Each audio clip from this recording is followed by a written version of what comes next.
அனைவருக்கும் வணக்கம் மக்களே. இந்த ஒரு வீடியோவில் நம்ம எதை பற்றி பார்க்க போகிறோம் அப்படின்னா, எல்லாருமே ஃபோட்டோலே தம்ப்நெயிலே டைட்டிலே பார்த்துருப்பீங்க மக்களே. ஆமாங்க, போஸ்ட் ஆஃபீஸுக்கான அதாவது ஜிடிஎஸ் வேலைவாய்ப்புக்கான புதிய நோட்டிஃபிகேஷன் அஃபிஷியலாக ரிலீஸ் பண்ணியிருக்கிறாங்க. சரிங்களா? இந்த அஞ்சல் துறை வேலைவாய்ப்பை பொறுத்த வரைக்கும் ஒரு வருஷத்துல கண்டிப்பா 2 தடவை அஃபிஷியலா நோட்டிஃபிகேஷன் கொடுப்பாங்க. அதன் அடிப்படையில் இந்த வருஷத்துக்கான நோட்டிஃபிகேஷன் இந்த மாதமே ஃபர்ஸ்ட் நோட்டிஃபிகேஷனா வெளியிட்டிருப்பது பெரும் மகிழ்ச்சி தெரிவிக்கிறாங்க. சரிங்களா? கிட்டத்தட்ட நமக்கு 50,000 பிளஸ் வேகன்சி கொடுத்துருக்குறாங்க. இதுல தமிழ்நாடுக்கு மட்டும் கிட்டத்தட்ட 30,000 பிளஸ் வேகன்சி அஃபிஷியலாவே கிடைக்க போகுதுங்க. சரிங்களா? இந்த என்னென்ன போஸ்டிங்காக போஸ்ட் ஆஃபீஸ் வேலை இந்த தடவை வந்திருக்கு அப்படின்னா, எம்டிஎஸ் அதாவது multi tasking staff, postman, mail card அப்படின்னு சொல்லிட்டு 3 விதமான போஸ்டிங்க்கு நோட்டிஃபிகேஷன் அஃபிஷியலாகவே ரிலீஸ் பண்ணி கொடுத்துருக்குறாங்க. சரிங்களா? ஸோ இந்த போஸ்ட் ஆஃபீஸ் வேலை வாய்ப்பை பொறுத்த வரைக்கும் கிட்டத்தட்ட நமக்கு 50,000 பிளஸ் வேகன்சி கொடுத்துருக்காங்க இல்லையா? அதில் ஒவ்வொரு மாவட்ட வாரியாக எவ்வளோ வேகன்சி கொடுத்துருக்குறாங்க, அதில் அப்ளை பண்ணுறதுக்கு என்னென்ன டாக்குமெண்ட்லாம் தேவை, என்னென்ன ஆவணங்கள்லாம் நம்ம ரெடி பண்ணணும், அதே மாதிரி அதை என்னென்ன ஸ்கேன் பண்ணி என்னென்ன ஃபார்மெட்டில் வைக்கணும், அதற்கான அப்டேட்லாம் பார்க்க போகிறோம். அதே மாதிரி அப்ளை பண்ணுறதுக்கு முன்னாடி நம்மக்கிட்ட என்னென்ன எலிஜிபிலிட்டி டாக்குமெண்ட்லாம் இருக்கணும், அதை பற்றின அப்டேட்லாம் பார்க்க போகிறோம். முக்கியமாக அப்ளை பண்ணுறதுக்கு ஸ்டார்டிங் டேட் என்ன, எண்டு டேட் என்ன, அது ரொம்ப அவசியம். அடுத்ததான் நம்ம பார்க்க போகிறது நிறைய பேருக்கு தெரியாத விஷயம், இந்த செலெக்ஷன் ப்ராசஸ் எப்படி இருக்க போகுது, எக்ஸாம் இருக்க போகுதா, இல்லை நார்மலாக இன்டர்வியூஸ் மட்டும் தான் இருக்குமா, மார்க் பேஸ் பண்ணி இருக்குமான்னு சொல்லிட்டு நிறைய பேருக்கு சந்தேகம். அதை பற்றின முழு தகவலும் நம்ம மெயினாக பார்க்க போகிறோம். அதை தொடர்ந்து இந்த போஸ்ட் ஆஃபீஸ் ஜிடிஎஸ் வேலைக்கு மினிமம் சேலரி எவ்வளவு, மேக்ஸிமம் சேலரி எவ்வளவு, அப்ளை பண்ணுறதுக்கு மினிமம் ஏஜ் என்ன, மேக்ஸிமம் ஏஜ் என்ன, அதே மாதிரி அப்ளை பண்ணதுக்கப்புறம் எத்தனை நாளையில் இந்த வேலை நமக்கு கிடைக்க போகுது, ஸோ அதற்கான முழு அப்டேட்டுமே நம்ம பார்த்து தெரிஞ்சுக்க போகிறோம். ஸோ அது மட்டும் இல்லாமல் செலெக்ஷன் பண்ணுறதுக்கு முன்னாடி நமக்கு என்னென்ன டாக்குமெண்ட்லாம் வச்சுருக்கோன்னு சொல்லியிருந்தேன் இல்லையா? அதில் முக்கியமாக உங்களுடைய செல்ஃப் அட்டாச்மெண்ட்ல என்னென்ன வைக்கணும், எல்லா டீடைல்ஸுமே சொல்ல போகிறேன். ஸோ இது எல்லாமே நம்ம பார்த்து தெரிஞ்சுக்கிறதுக்கு முன்னாடி நமது கவர்மெண்ட் ஜாப் டெய்லி அப்டேட் சேனலுக்கு இப்போ தான் நீங்கள் ஃபர்ஸ்ட் டைமாக முதல் முறையாக நமது மறக்காம எல்லாருமே சப்ஸ்கிரைப் பண்ணிட்டு மறக்காம பக்கத்தில் இருக்கிற பெல் பட்டனை கிளிக் பண்ணி ஆல் என்ற ஆப்ஷன்ல போட்டு வச்சுக்கோங்க. அப்பதான் நம்ம போடக்கூடிய அரசு துறையிலிருந்து வரக்கூடிய எல்லா விதமான கவர்மெண்டோட ஜாப்ஸ் அப்டேட்ஸ் நோட்டிஃபிகேஷன் இது எல்லாமே நீங்க உடனுக்குடனே நமது சேனல்ல ஈஸியாவே துல்லியமாவே தெரிஞ்சுக்க முடியும். சரிங்களா? ஸோ அது மட்டும் இல்லாம உங்களுடைய ஃப்ரெண்ட்ஸ் ரிலேட்டிவ்ஸ் கான்டாக்ட்ல இருக்கவங்க எல்லாருக்கூடயும் ஷேர் பண்ணீங்கன்னா ரொம்ப ரொம்ப பயனுள்ளதா இருக்குங்க. ஏன்னா இந்த மாதிரி முக்கியமான வீடியோஸ் அப்டேட் நோட்டிஃபிகேஷன்லாம் நமது சேனல்ல தான் ரெகுலராக அப்டேட் ஆகிட்டு இருக்கும். ஸோ முடிஞ்ச அளவுக்கு ஸ்கிப் பண்ணாமல் பாருங்க. வாங்க வீடியோக்குள்ள போகலாம்.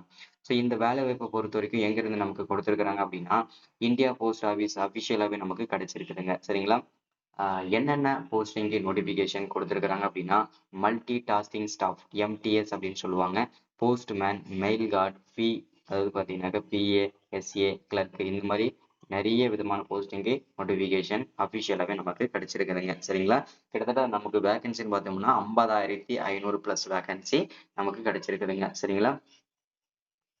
அப்ளை மோட பொறுத்த வரைக்கும் முழுக்க முழுக்க நமக்கு ஆன்லைன் பேஸ் பண்ணி தான் கொடுத்துருக்குறாங்க. ஆஃப்லைன் மெத்தட் கிடையாது. முழுக்க முழுக்க நம்ம ஆன்லைனில் தான் அப்ளை பண்ணிக்கணும். ஆன்லைனில் பண்ணுறதுனால நிறைய பெனிஃபிட் இருக்குது. அதே மாதிரி எந்த விதமான டாக்குமெண்ட்டுமே மிஸ் ஆகாது. ஸோ அதே மாதிரி கரெக்டான நேரத்துலேயே நம்ம அப்ளை பண்ண உடனே சேர்ந்துடும். சரிங்களா? ஸோ அதே மாதிரி எப்படி நீங்கள் யாரெல்லாம் விண்ணப்பிக்கலாம் அப்படின்னா, ஆண்கள் பெண்கள் அனைவருமே நீங்கள் விண்ணப்பிச்சுக்கலாம். புதுசாக இப்போ தான் நான் படித்து முடிச்சிருக்கிறேன் அப்படின்னா நீங்களும் விண்ணப்பிக்கலாம். இல்லை நான் எக்ஸ்பீரியன்ஸாக இருக்கேன், ஒர்க் பண்ணிட்டு இருக்கேன் அப்படின்னா நீங்களும் விண்ணப்பிச்சுக்கலாங்க. சரிங்களா? ஸோ இதில் செலெக்ஷன் ப்ராசஸ் நிறைய பேருக்கு இருக்கிற சந்தேகமே இந்த செலெக்ஷன் ப்ராசஸ் தான். ஸோ இதில் எக்ஸாம் இருக்குமா, இல்லை டாக்குமெண்ட் வெரிஃபிகேஷன் மட்டும் தான் இருக்குமான்னு கேட்டிங்கன்னா, கண்டிப்பாக இந்த வேலை வாய்ப்புக்கு எக்ஸாம் உண்டுன்னு சொல்லியிருக்காங்க. எக்ஸாம் ஏன் அப்படின்னா, கிட்டத்தட்ட இந்த வேலைலாம் கிடைச்சதுன்னா கண்டிப்பாக உங்களுடைய லைஃபே செட்டில் ஆகக்கூடிய வாய்ப்புகள்லாம் இருக்குது. அதனால தான் இந்த வேலைகளுக்கு எல்லாமே எக்ஸாம் கொடுத்துருக்குறாங்க. சரிங்களா? ஸோ இந்த வீடியோவில் நம்ம இதை பார்த்து நோட்டிஃபிகேஷனை பார்த்துட்டு அடுத்த வீடியோவில் இதுக்கான சிலபஸ் என்ன, எப்படி நம்ம கவர் பண்ணணும், என்னென்ன சிலபஸை கவர் பண்ணி ஈஸியாக நம்ம இந்த வேலையை வாங்க முடியும், எல்லா டீட்டெயில்ஸுமே தெளிவாக பார்க்க போகிறோங்க. சரிங்களா? அடுத்ததான் பர் மந்த் சேலரி எவ்வளோ கிடைக்கும் அப்படின்றது. ஸோ சேலரியை பொறுத்த வரைக்கும் பார்த்தீங்கன்னா 18,000லேருந்து ஸ்டார்ட் பண்ணி 80,000 வரைக்கும் பர் மந்த்துக்கே சேலரி கிடைக்கும். இதுதான் ஹையஸ்ட் சேலரி போஸ்ட் ஆஃபீஸுக்கு பொறுத்த வரைக்கும். அதனால் இந்த வேலைக்கு எக்ஸாம் இருக்கிறது தப்பே கிடையாது. ஈஸியாக நீங்கள் எக்ஸாம் அட்டன் பண்ணலாம். அது ஓஎம் மார்க் ஷீட்டில் தான் இருக்கும். ஸோ அது எப்படி ப்ரிப்பரேஷன் போடுறதுன்னா அடுத்தடுத்த வீடியோ நம்ம தொடர்ச்சியாக பார்க்கலாங்க. சரிங்களா? ஸோ அடுத்ததான் மினிமம் ஏஜ் என்ன, மேக்ஸிமம் ஏஜ் என்னன்றது பார்த்தீங்கன்னா, 18 வயசுல இருந்து 45 வயசு வரைக்கும் இருக்கக்கூடிய ஆண்கள், பெண்கள் அனைவரையும் விண்ணப்பிச்சுக்கலாம். ஒருவேளை நீங்க எஸ்சி, எஸ்டியா இருக்கீங்க அப்படின்னா, நீங்க 50 வயசு வரைக்கும் விண்ணப்பிச்சுக்கலாம். பிசி, எம்பிசி, எஸ்சிஏ, பிசிஎம் இந்த கேட்டகரியில வரீங்கன்னா, நீங்க 48 வயசு வரைக்கும் நீங்க விண்ணப்பிச்சுக்கலாங்க. சரிங்களா? அடுத்ததா வந்து அப்ளிகேஷன் ஃபீஸ பொறுத்தவரைக்கும் ஜென்ரலா ஓபிசி கேட்டகரியில வரவங்க எல்லாருமே பிசி, எம்பிசி, எஸ்சிஏ, பிசிஎம் இவங்க எல்லாருமே ஓபிசில தான் வருவீங்க. ஃபீஸ் வந்து உங்களுக்கு ரூ. 100 ஃபீஸ்ன்னு சொல்லியிருக்காங்க. எஸ்சி, எஸ்டி பொறுத்த வரைக்கும் பார்த்தீங்கன்னா, உங்களுக்கு ஃபீஸ் கிடையாதுன்னு சொல்லியிருக்காங்க. பேமெண்ட்ட பொறுத்த வரைக்கும் ஆன்லைன் பேமெண்ட் தான். நீங்க டெபிட் கார்டு மூலியமா பண்ணிக்கலாம், கிரெடிட் கார்டு மூலியமா பண்ணிக்கலாம், நெட் பேங்கிங் மூலியமா பண்ணிக்கலாங்க. சரிங்களா? அடுத்தது எஜுகேஷனல் குவாலிஃபிகேஷன பொறுத்தவரைக்கும் மினிமம் நீங்க 10ஆம் வகுப்பு படிச்சு பாஸ் பண்ணியிருந்தாலே போதுமானது. நீங்க விண்ணப்பிச்சுக்கலாம்னு சொல்லியிருக்காங்க. ஸோ அடுத்ததான் வந்து இந்த வேலை வாய்ப்புக்கு விண்ணப்பிக்கிறதுக்கு என்னென்ன டாக்குமெண்ட்லாம் தேவை இதுதான் ரொம்ப அவசியமானதுங்க. ஓகேங்களா? ஃபர்ஸ்ட் உங்களுடைய ஐடென்டி ப்ரூஃப்ல உங்களுடைய ஆதார் கார்டு, உங்களுடைய மார்க் ஷீட், உங்களுடைய 10வது மார்க் ஷீட்டு. ஸோ அடுத்தது வந்து உங்களுடைய mobile number, mail ID, passport size photo, signature, community certificate. So எல்லா டீட்டெயில்ஸுமே உங்கள்கிட்ட இருக்கணுங்க. சரிங்களா? ஸோ இன்னைக்கான வீடியோ நோட்டிஃபிகேஷன் இதுதான். இந்த நோட்டிஃபிகேஷன் எல்லாருக்கும் ஷேர் பண்ணுங்க. இந்த மாதிரி ஒரு வேலை வந்துருக்க போகுது. இதுக்கான நோட்டிஃபிகேஷன் இப்போ தான் வந்திருக்குது. இதுக்கு வேலைக்கு விண்ணப்பிக்கிறதுக்கு ஸ்டார்டிங் டேட் அப்படின்னு கேட்டீங்கன்னாக்க வரக்கூடிய 20ஆம் தேதியிலிருந்து இன்னும் ஒரு 6, 7 நாள் டைம் இருக்கு. ஸோ அதற்கு முன்பாகவே உங்ககிட்ட டாக்குமெண்ட்லாம் இல்லைன்னா கண்டிப்பா நீங்க ரெடி பண்ணி வச்சுக்கோங்க. ஓகேங்களா? சர்டிஃபிகேட்ஸ் எல்லாமே. ஓகேங்களா? So thank you. வெல்கம்.